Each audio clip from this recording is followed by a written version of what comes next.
ప్రతి అక్షరం ప్రజల పక్షం. HR9 న్యూస్ టీవీకి స్వాగతం, సుస్వాగతం.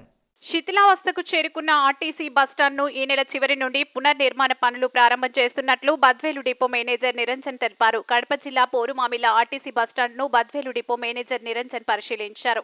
ఈ సందర్భంగా ఆయన మాట్లాడుతూ అన్ని పల్లెలకు కూడలిగా ఉన్న పోరుమామిల ఆర్టీసీ బస్టాండ్ శిథిలావస్థకు చేరుకుందని, దాన్ని పునర్నిర్మాణం చేసే దిశగా అనుమతులు పొందామన్నారు. పైన స్లాబ్ తొలగించి రేకులు వేసి ఇంకా 10 మీటర్లు వెనక్కి బస్టాండ్ను కడతామన్నారు. ఇక్కడ మురుగుదొడ్లు, మినరల్ వాటర్ కూడా అందరికీ అందుబాటులో ఉండే విధంగా చూస్తామన్నారు. ఈ కార్యక్రమంలో ఆర్టీసీ ఇంజనీరింగ్ అధికారులు, కంట్రోలర్లు బోస్, జమాల్, వీరయ్య, తెలుగుదేశం పార్టీ నాయకులు రాజారెడ్డి, బంగారు, గురువిరెడ్డి, విజయ్ కుమార్ రెడ్డి తదితరులు పాల్గొన్నారు.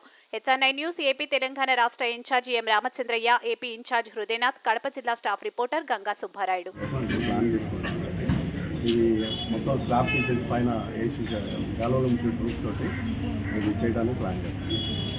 తర్వాత ఈ బస్ స్టేషన్ ఫ్లోరింగ్, ప్లాట్ఫామ్స్ ఇవన్నీ కూడా ఈ నెల చివరిలోనే ఈ బస్ స్టేషన్ మొత్తం రెనోవేషన్ చేస్తున్నారు. అలాగే వెనకాల ఒక 10 అడుగులు కూడా పెంచుతున్నాము చిన్న షాపులకు ఫ్రీ ఉండడానికి. అలాగే ఈ ఫ్లోరింగ్ ఇవన్నీ కొత్త సిస్టమ్ అన్ని వేసి లైటింగ్ గీటింగ్ కొత్త బస్ స్టేషన్ లాగా తయారు చేస్తున్నాము. అలాగే ఇది పైన పిచ్చులన్నీ ఊడిపోయినాయి, లీకేజ్ ఉంది, షాపులు కానీ రూఫ్ కానీ అవన్నీ చేసి గ్యాల్వనైజ్డ్ షీట్స్ వేస్తున్నాము, లేటెస్ట్ షీట్స్. సో దానివల్ల మనకు లీకేజ్ అనేది ఉండదండి. సో ప్రయాణికులు ఎప్పుడైనా ఆర్టీసీ ప్రయాణికుల క్షేమే ధ్యేయంగా చూసి ఈ బస్ స్టేషన్ రెనోవేట్ చేస్తున్నారు. మనం ఎండీ గారి ఆదేశం ప్రకారం చాలా బస్ స్టేషన్ రెనోవేట్ చేస్తున్నాము. అందులో భాగంలో ఇదొకటి. సో ఇది ఈ వారం వచ్చే వారంలో స్టార్ట్ చేస్తాం. వరకు ఒక 2-3 months పడుతుందండి. ఈ లోపల టాయిలెట్స్ అవి కూడా చూస్తున్నారు, అవి కూడా రెనోవేట్ చేస్తున్నాం. అలాగే మినరల్ వాటర్ ప్లాంట్ కూడా షిఫ్ట్ చేసి దాన్ని వర్కింగ్ కండిషన్లో చేయడానికి మన దాతలు ముందు వచ్చిన సార్ వారు విజయ్ కుమార్ రెడ్డి గారు ధన్యవాదాలు తెలుస్తున్నాను. అలాగే మేము పోరుమామిళ్ళ నుంచి ఈ బద్వేల్ నుంచి అరుణాచలంకు బస్సులు పెడుతున్నాం. మామూలుగా అయితే మీరు వచ్చి టికెట్లు అక్కడ రిజర్వ్ చేసుకోవడం, బద్వేల్కి వచ్చి రిజర్వేషన్ చేసుకుంటున్నారు, లేదా ఆన్లైన్లో చేసుకునేవాళ్ళు. ఆన్లైన్లో చేసుకోవడం ఒకసారి ఆ నెంబర్లు కనబడక అర్థం కాకుండేది. మీకు కొత్తగా ఏం పెట్టామంటే ఫోన్పే నెంబర్ ఇచ్చినామండి. So reservation counter Badvel PhonePe నెంబర్కే మీరు అమౌంట్ వేసేస్తే, అంటే 1150 రూపాయలు మేము బద్వేల్ నుంచి పెట్టాం. సో మీరు బద్వేల్కి వచ్చి బస్సు ఎక్కాల్సి ఉంటుంది, అక్కడి నుంచి స్టార్ట్ అవుతుంది.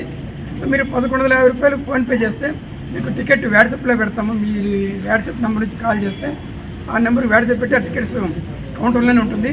బస్సు బయలుదేరే ముందు డ్రైవర్కి హ్యాండ్ ఓవర్ చేస్తాము, ఇప్పుడు వెరిఫై చేసి పంపుతాం మేము. సో ఆ సిస్టమ్ పెట్టాం. పైగా 11వ తేదీ సాయంత్రం 7 గంటల నుంచి మరుసటి రోజు 12వ తేదీ సాయంత్రం 7 గంటల వరకు పౌర్ణమి గడియలు. సో 11వ తేదీ మధ్యాహ్నం 2 గంటలకు భోజనం చేసిన తర్వాత అందరూ బస్సు బయలుదేరుతుందండి. BS6 ultra deluxe latest vehicle అండి. పుష్ బ్యాక్ సీట్స్, 8 సస్పెన్షన్ ఉండేది. ప్రతి సీటుకు సెల్ ఛార్జెస్ ఉన్నాయండి. సో అధునాతమైన బస్సు అది. మా 2 గంటలకు బయలుదేరి నైట్ 9 o'clock చేరుతుంది అరుణాచలం.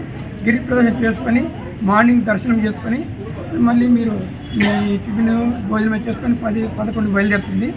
సో 5 బద్వేలు చేరుస్తామండి. సో దీనివల్ల మీకు ఖర్చు తక్కువ, రిస్క్ తక్కువ. గిరిపై చేదొచ్చినాక ప్రయాణిక అలసట ఉంటుంది. మా పుష్పాక్ సీట్స్వి తాగి రిలాక్స్ అయ్యి నిద్రపోతే రావచ్చు బస్సులో. అటువంటి మంచి అధునాతమైన సౌకర్యాలు ఉన్న బస్సును ప్రొవైడ్ చేశాం. ఈ అవకాశాన్ని పౌరమామిళ్ళ ప్రజలందరూ